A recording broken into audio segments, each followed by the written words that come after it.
This is Behind the Verdict. I'm John Horford with Myrene Cook and an additional person today.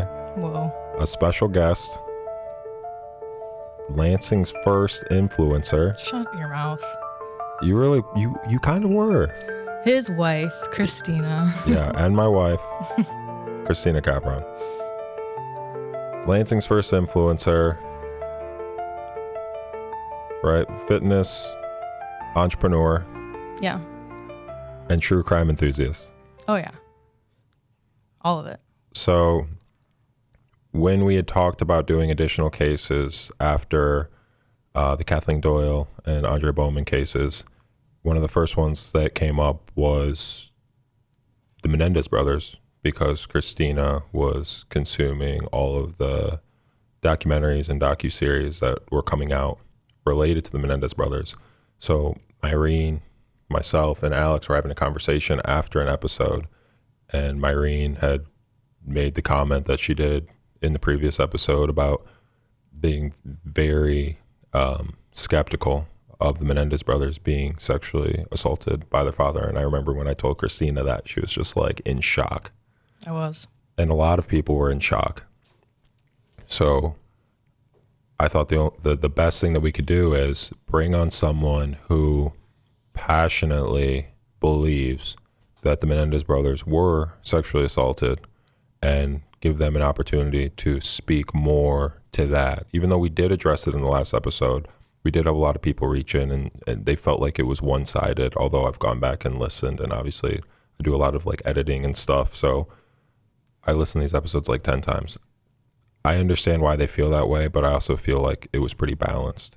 But I want to give you an opportunity to tell the other side in a little bit more detail. Just the whole thing? No, just where do you want to start? I mean, you don't believe. I mean, overall, I think it's whether you believe their testimony and their story is genuine and if you believe them. And a lot of people, the prosecutor included and Myrene included, think that it was totally fabricated, which is an opinion obviously you can have, but I don't think it was acting, especially if you listen to Lyle's 911 call.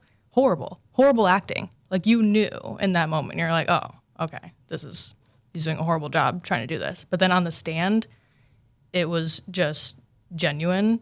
And I think a lot of their crazy behavior and to spending correlates with just some trauma. I rewatched the documentary today just to like refresh my mind on some of the details. And I think Eric said at the point of the spending, he said he wasn't having fun. He was just trying not to kill himself.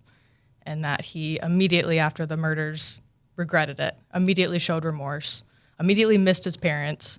But I think also he didn't immediately throw his dad under the bus of like immediately saying he was sexually abused. Like, it took some time to like share that, I think, which I also think is very valid. And everyone who experiences trauma opens up differently in different timelines, realizes it at different points in their journey. So I just think it's a very complex case.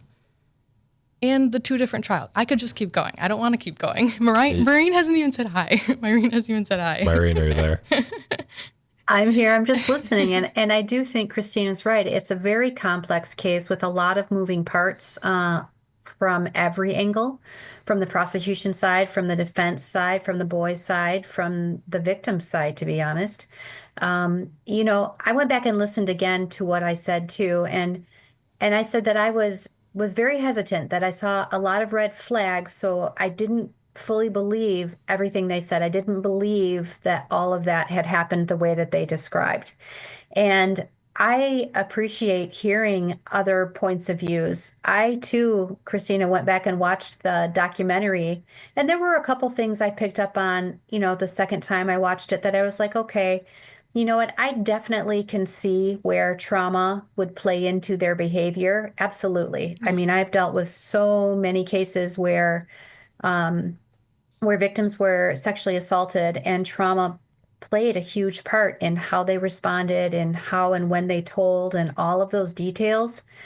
My hang up is I just see so many other red flags from all of my years as a prosecutor that it gives me pause. It makes me, I guess, a little more skeptical. So that I guess that's kind of where I'm at.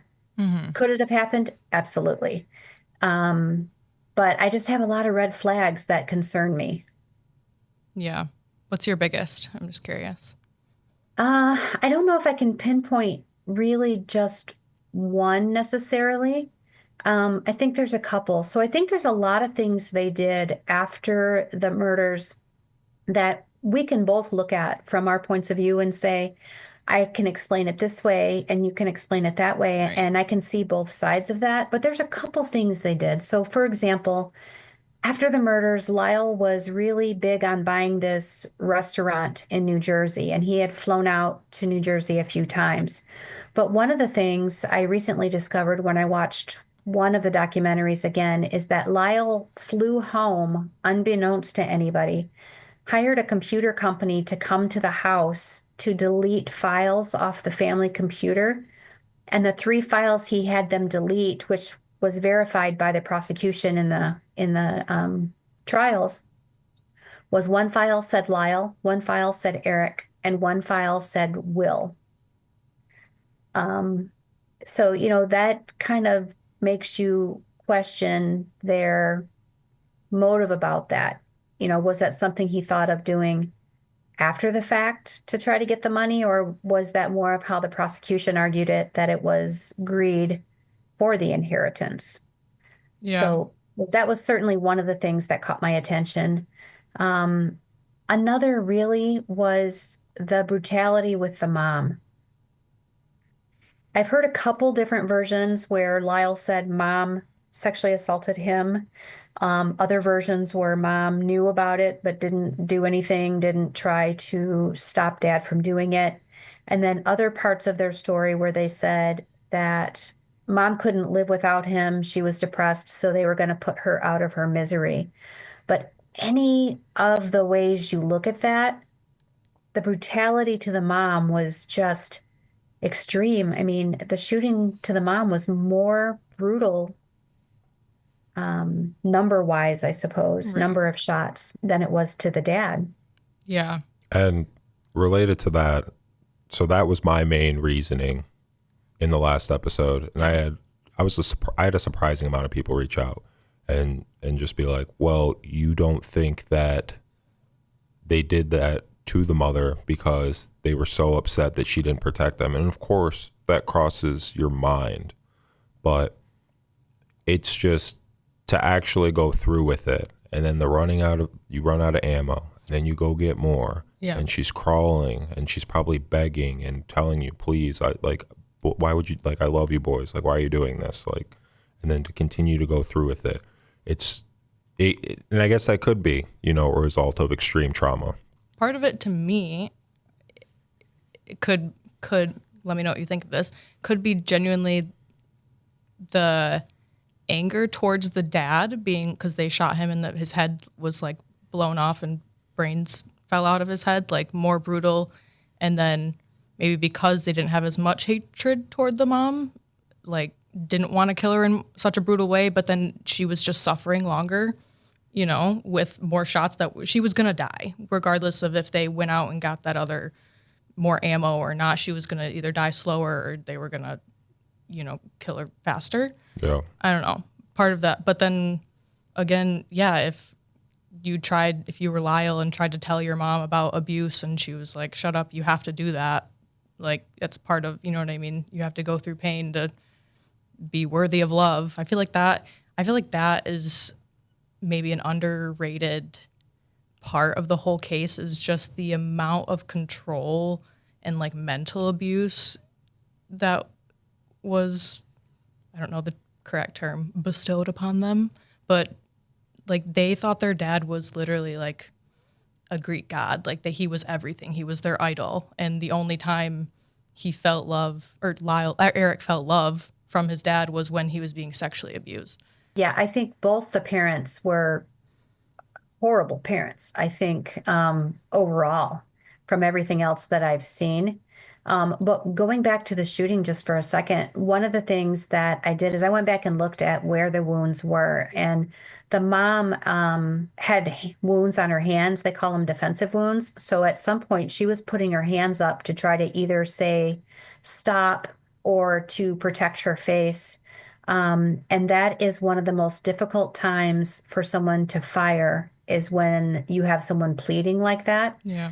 Now, I think Jose had been shot a couple times, maybe from the front in the leg and the arm or something else like that. But the one to the back of his head is the final shot. But there was a very brutal shot to the mom as well, and it was the last shot that they made directly to her cheek, and she was completely incapacitated after that. It's brutal. I'm not disagreeing it was a brutal murder. I'm not disagreeing that they should have served some jail time at all, because like while I understand them feeling like this might have been their only way out, I'm not justifying that it is the only way out of an abusive situation. Obviously, everyone copes and handles that differently. So who am I to say? No, Train I of thought agree with you. lost. I mean, I think if they had been abused, certainly there is trauma there, and certainly that would have been something they would have to, for lack of a better phrase, deal with and unpack. But on the other side of that, they could have left. Now they wouldn't have had the money that they would have, and they probably wouldn't have taken the fancy cars and all of the money or anything the money could buy with them. I'm sure the parents wouldn't have let them do that. But there were options. One of the other red flags I had was that they ended up seeing, I think it was a series of 3 different doctors. So there was Dr. Oziel is the one that Eric initially confessed to. And he seemed a little sketchy, I'm going to be honest. He seemed a little sketchy just from the way that he did things. He had his girlfriend listen in. I mean, that's how that kind of all unfolded. But Leslie Abramson, Lyle's attorney, hired 2 or 3, I can't remember exactly, other psychologists for them to see. One was a Dr. Burgess, one was a Dr. Vickery, and I forget the third one's name. But it took a very long time. The boys didn't confess to them what had happened or go into much detail. And one of the things it was a red flag to me was that one of the doctors told Abramson, for this to be this brutal, gosh, there has to be something going on. And it seemed like it was right after that he said that to the defense attorney that this kind of exploded into there was abuse in the home. So maybe there was, maybe it was elevated a little bit as a defense. I don't know. It's hard to say. Yeah, I don't know. I guess I don't see that as much of a red flag as much as like trying to break the story out of them. And I mean, listening to them speak about the situation of like him admitting the murder to his therapist was like admitting his own sin, but to talk about the abuse is like admitting like the sin of his father. And I feel like they said they were they'd rather go to prison than like destroy the family reputation and like the family name and tell their family what had happened. And like, I think that that kind of like, I think the mental abuse really played a strong role of them feeling like they could speak poorly about him even after he was gone. So the reputation matters more than their lives? I mean, they for a moment, I think they thought that. Not their own lives, but like their father's life. So you're saying they revered their father like a god. Yeah. Well, I think Christina's right on that, because if you look at how they responded, at the funeral, they read this letter from Jose that really emulated him, and he told them to, only exude excellence and do all these things and be all that you can be, etc. But every time the boys talked about their dad, they really talked about the power and the prestige and the position of authority and the notoriety or infamy, whatever you'd like to say, that he had as far as that in the business world. They really thought that that was something. And I think that's a big part of it. I think she's right. They didn't want to ruin the reputation, even though the man wasn't the reputation. Right. Does that make sense? Yeah, it totally makes sense. And I wasn't disagreeing. I was more so just continuing the conversation. So to get to the point where it's just interesting to kill somebody that you think is a god. Yeah. But I Yeah. mean, also if that godlike figure is doing horrible things to you, I think at some point you kind of snap. And I think what Eric mentioned was a week before the murder, he was planning to go to Stanford to go to college and get away, move out of the house. He said everything he was doing at that point in his life was to get out of the house. And his dad said, absolutely not. You're going to UCLA and you're living at home. And he genuinely was suicidal at that point, would rather be dead than live in that house with his dad anymore. And I think something important to note was Jose, obviously no one disagrees he was a bad person, but then I'm like, why is it so crazy to believe he was abusive when they had no character witnesses in the first trial? No one was speaking well of Kitty and Jose, but there was Kitty's sister, I think, was defending the boys, and they had a cousin who spoke to them admitting about it and telling Kitty, and she did nothing. And I don't know, the character witnesses I forgot about, and when I watched it back, I was like, that's so telling. I don't know, to the people that they are. And I don't know, no one in your family wanted to like get up and defend you after you were brutally murdered. That's kind of crazy to me. Yeah, But that's not a great sign. no. And again, I think we've all acknowledged it's a complicated case, and it's not necessarily saying it's 100% one way or the other way. Yeah, I guess I'm interested in Maureen's take about the differences in the two cases, like the mistrial and what was allowed for them to defend themselves in that trial, like manslaughter versus first-degree murder. And then in the second trial, it was only first-degree murder or no crime committed at all, which, of course, they're going to all go one way. Yeah. So I'm kind of curious about your take on that and how you would have done that case differently, maybe. Well, I think when you look at the two trials, there's a lot of differences. I think one of the first ones was both boys testified in the first trial, but in the second trial, Lyle did not testify. Was he not And able to? He would have been able to, but between the two trials, the boys were housed in different parts of the jail. And in one of the documentaries or something that I read or saw, Lyle said that he was kind of bored. So he was talking with an author because they wanted this author to write basically a memoir of their dad and how great he was. And this author recorded the conversations she had with Lyle for hours and hours. And during those conversations, Lyle admitted he was trying to get people to lie for them. He was trying to get his fiance, I forget her name, Norma. to say that dad did things to her. And she's like, no, that didn't happen.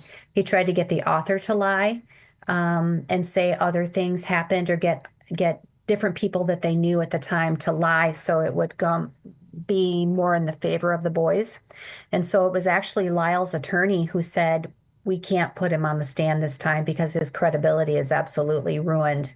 Why do you think he felt like he needed so much more support in the second trial, or like needed to lie, when I feel like I think they did personally think they did a credible job of getting their story across in the first trial? I think partly because it didn't work the first time. And so in my experience in cases, I've had to go back and retry a few over the years, for various different reasons. And it seems like if it got overturned for one reason or another, or maybe it was a mistrial or a hung jury, we see that sometimes there's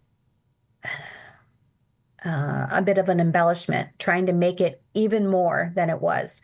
So I think it might have been a circumstance where, yeah, maybe there was something that did happen to them, right? Maybe there was some kind of abuse, but trying to make it more than it was caused him not to be able to testify according to his own attorney's recommendation. She didn't feel it was going to be in their best interest to do that.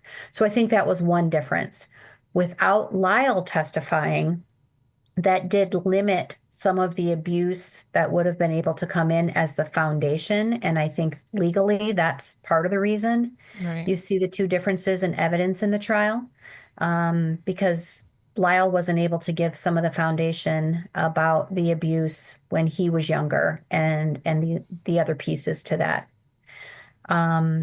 I don't really know all of the reasoning why the judge limited Eric's more. Some of Eric's did come into the second trial, but I don't know if it was all of it. I feel like also important to note between those trials, the media was very much not believing them. Like SNL was making fun of them. Jay Leno was everyone on TV was making fun of them. Do you remember specific ways that they're making fun of them? You just watched the documentary again, right? Yeah. And they showed in the documentary? Yeah, it's What were they making fun of? Them on the stand crying, sharing their testimony. Oh, 'cause the they most just- vulnerable moment Yeah. in your life. I would feel probably. So I mean, I feel like that humiliation of like getting up there and having to do all of that again and like bearing your soul and your darkest secrets that like the brothers hadn't even told each other some of at that point. I just think Do you the think emotional. that they hadn't at that point? No, they had in the first trial. Yeah. But I'm saying like you have to do it all over again. Gotcha. Yeah. And Just then after continue. you were embarrassed by like Yeah. the world. Continue to reopen those wounds. Well, yeah, again. Yeah, it'd be extremely difficult. Yeah. Extremely difficult.